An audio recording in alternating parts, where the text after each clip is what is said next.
Hi, welcome to my video. I'm Jennifer Roberts. I've got my hat on because it's pretty cold today. I took my coat off at least. In the UK here, it's definitely getting colder. So this is part of the free content that I put out. You're catching me on my YouTube channel, True Divine 44. You can get me on my Facebook page, True Divine 44, and it is the True Divine for both Instagram and Twitter. So I put out a daily energy reading every day to help guide you on your day, to help you navigate the energies within. So that's already going out. It's uploading right now. But I've been led just to give something extra, just to do what I can. And this Oracle deck is amazing. So I'm doing another Oracle card for the 10th of October 2020. And so that being said, getting straight into it, the card that comes up for today is the Ghost Dance. And so it's hard with it being in reverse. How do I get? I need a better camera. I can't do it. So it's supposed to look ghostly.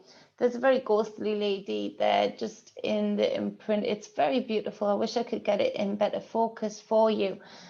So this is about, it depicts the American Plains Indians, it says. It's the number 22. You know, so if you wanted to round that down into my life path number, it would be the 4, but 22 might mean something to you also, or indeed the number 4. And it speaks of uniting the spirits, in that we are never disconnected. Death does not disconnect us. The parrot that we sit right now is in the background. If you hear screaming, it is not a human in the basement. It is a parrot making herself known. And so she should. She's very beautiful. And so that being said, we've got the living in this reality, yes. But death isn't what a lot of the Western world, you know, the UK has got people so detached from death.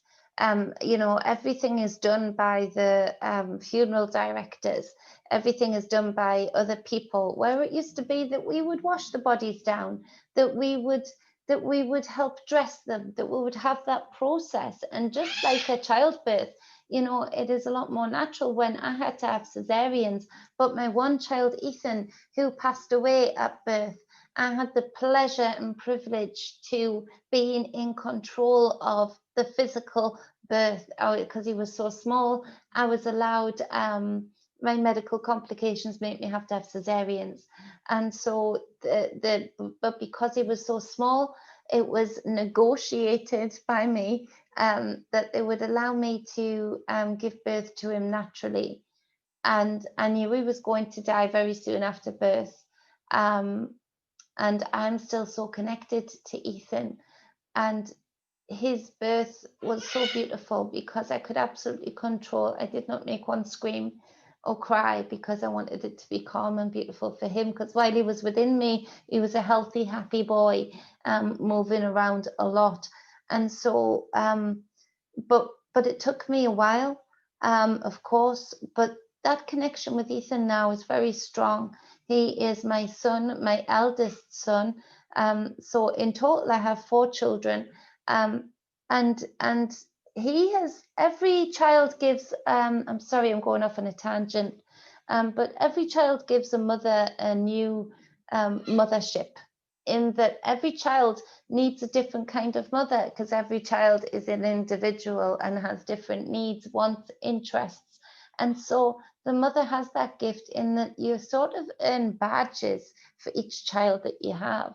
And Ethan gave me what no other child can give me, in that he gave me that connection with something that I was so angry about losing, so upset about losing, that connection. And he made me practice what I preached, in that I've always been able to connect with spirit. And so when I was ready, I was able to connect with him. And me and Ethan are very close now, just as close as my children here in the physical. Anyway, so hopefully somebody might have needed to hear that. So this connection never ends.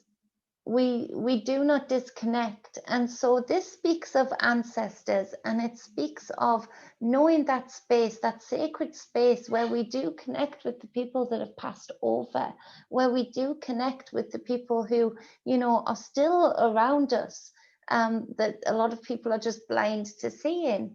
And that, so this is about the ghost dance, it says, is about, let me catch up on here.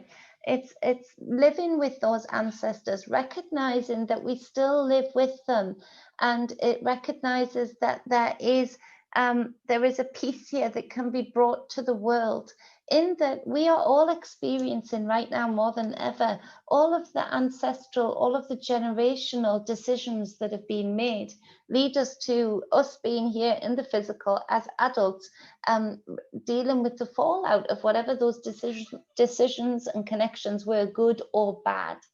And so if we aren't feeling connected to our ancestors, if we don't even discuss things with them, talk things out with them, ask for their advice, because they were there when those decisions were being made in the past that we are now living with in the present, we're missing out on a huge link in the chain. Now, also, that being said, we've got the fact that there are generational hurts within those ancestors. And it is up to every generation coming into adulthood to make sure that if there are past hurts, past regrets of decisions that were made, past wants of decisions that should have been made, or actions that should have been taken or should not have been taken, we carry that with us. And so it is important that we don't just carry that with us blindly, that we don't just carry that burden with us blindly, that we turn it from a burden into a gift, and that it is something that we can go and ask about. We can go and say, what do we do about these governments right now? Well, there's ancestors within your line that were around at the time when certain decisions were made that started to put the very few in power. And going down the line of all of your ancestors, you can get an answer for each generation as to what they see, and you can put a picture together as to what actions you need to be taken.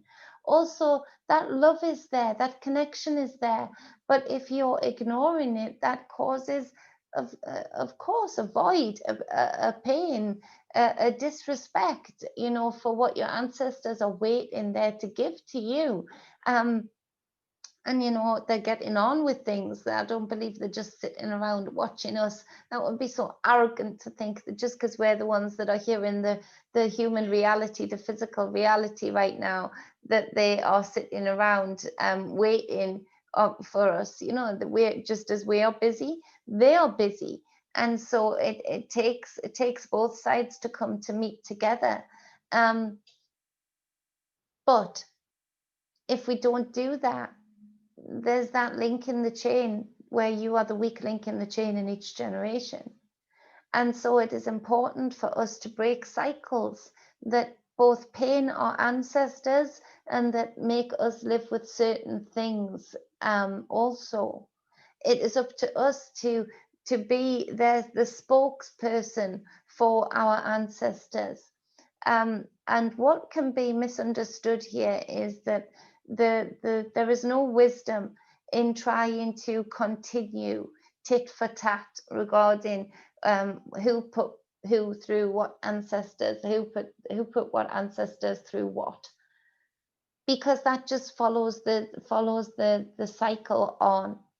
But for us to be able to take that spiritual knowledge, that esoteric knowledge from our ancestors and bring it into the physical reality to end certain cycles gives us much more reverence and power to hand back to our ancestors, to free them from whatever guilt they might be feeling, from whatever wants they might be feeling, or regrets that they might be feeling, into something that they think there, it's done.